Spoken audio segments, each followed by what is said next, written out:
धन राधा राधा राधा राधा राधा मरोधन राधा श्री राधा श्री राधा। हम छोटे थे तो एक रिश्तेदार के यहाँ गए थे। गर्मियों की छुट्टी में बच्चे जाते हैं ना अपने संबंधियों के यहाँ, 1 महीना की छुट्टी होती है तो वही घूमने का अवसर मिलता है, तो परिवार के सदस्य जन छूट दे देते हैं, बहन के यहाँ, मौसी के यहाँ, मामा के, ऐसे। तो बहन के यहाँ गए थे, तो बहन की जो पति की बहन होती है उसे नंद कहते हैं, वो उनके यहाँ ले गई थी। तो उनके यहाँ हम गए हुए थे तो एक कमरे में देखा एक नौजवान व्यक्ति पड़ा हुआ था, वो शायद उनकी ननंद के पति थे।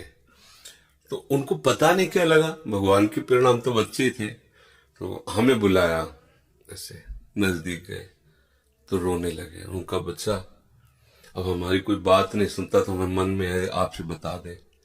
तो शायद हमें भगवान उदाहरण देना चाहते होंगे इसलिए सुनवाया होगा, नहीं तो हम बच्चा थे, उनका कोई सपोर्ट तो कर ही नहीं सकते थे।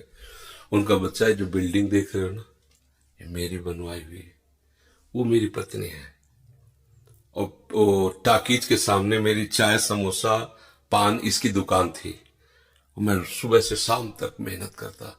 तो यही पत्नी हमारे मोजे जूते उतार करके हमें प्यार करती थी। हमारे शरीर में लकवा मार गया, अब मैं उठ नहीं सकते। बोले 2 रोटी से ज्यादा भोजन नहीं देती, और कहती ज्यादा देंगे तो बार बार सोच करोगे, हमें फेंकना पड़ेगा। बोले हमको मारती भी है, हमसे बात नहीं करती, चिल्लाते रहते हैं हमारे सामने, और दूसरे पुरुष को बुलाती है, बात करती है ऐसा। बोले किससे कहूं, अगर कहूं तो मारेगी आकर के, कहना नहीं। तो हम बच्चे थे पर वो बात हमारे दिमाग में, हम बार बार सोचा इस विषय कि मेरे से क्यों कहा।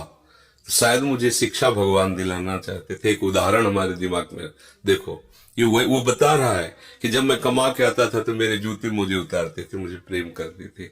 आज वही पत्नी है, मेरा ही सब वैभव है, मुझे रोटी भर पेट है, क्योंकि लकवा मार गया, शरीर बेकार हो गया, अब वो पड़ा ऐसे।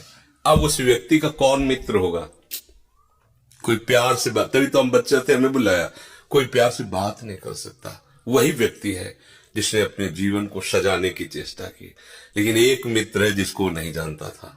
इसीलिए अगर उस मित्र को जानता होता तो उसको रोना नहीं बनता, वो केवल उसी से बात करता और जीवन बदल जाता। वो कर तुम अकर तुम अन्यथा कर तुम, सच्ची मानो।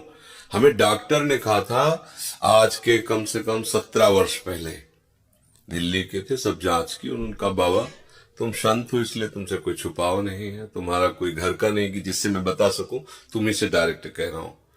2-2.5 वर्ष, आखिरी 5 वर्ष, ये किडनी खत्म और आप मर जाओगे। तो इसलिए बता रहे हैं कि आप भजन कर लो बस 2-2.5 वर्ष और। तो हमने भी ठान लिया था कि हाँ ठीक है ऐसा है। आज 17 वर्ष तो हो ही गए, लगभग 17 वर्ष, बड़ा लंबा सफर है। अभी आपके सामने बैठे हैं, फेल भी है और पास भी है, नहीं पास है। देखो जो दिनचर्या हमें चाहिए वो हमारे शरीर कर रहा है, तो हम पास है। और फेल इसलिए कि संसार की दृष्टि से वो किडनी फेल है। अगर भगवान का भरोसा ना होता तो सोचो आज हम कितने परेशान होते।